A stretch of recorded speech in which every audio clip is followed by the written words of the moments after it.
আমরা আমাদের পরিচয় পরিচিতিকে আজকে আমরা উঁচু করতে রাখতে পেরেছি। উঁচু করে আজকে মানুষের সামনে আমাদের জীবনের কথা, কোরআন এবং হাদিসের কথা আজকে আমরা বলার সুযোগ পেয়েছি। এই যারা এই ভূমিকা বা এই যে ভিত্তি যারা রচনা করে গেলেন, তাদের দান কত, তাদের দান অপরিসীম, তাদের তুলনা পৃথিবীতে অতুলনীয়। যুগ যুগ ধরে পৃথিবী থাকবে, হাজার হাজার বছর কোটি কোটি বছর চলে গেলেও বাংলাদেশ জমিয়তে আহলে হাদিস কোরআন এবং হাদিসের প্রসার চালিয়ে যাবে।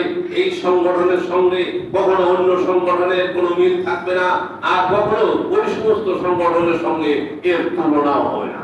প্রত্যেকটা সংগঠন তার নিজস্ব গতিতে চলে। বাংলাদেশ জমিয়তে আহলে হাদিস তার নিজস্ব গতিতেই চলে।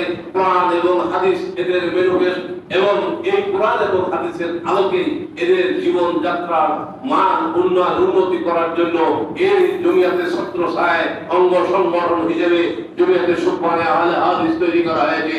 যুগ যুগ ধরে বিদ্যমান যারা তারা একদিন চলে যাবে। এদের সংগঠনের মূল প্রাণ কেন্দ্রে যখন পৌঁছাতে হবে, তার আগে তাদেরকে ছোটকালের থেকে, কৈশোর বয়স থেকে, যৌবন বয়স থেকে তাদের এই সুবহানের সাথে তাদেরকে ট্রেনিং দিয়ে তাদেরকে শুদ্ধ বুদ্ধ সংশোধন করার জন্য আরেকটি সংগঠন, সেটা হলো জমিয়তে সুবহানে আহলে হাদিস।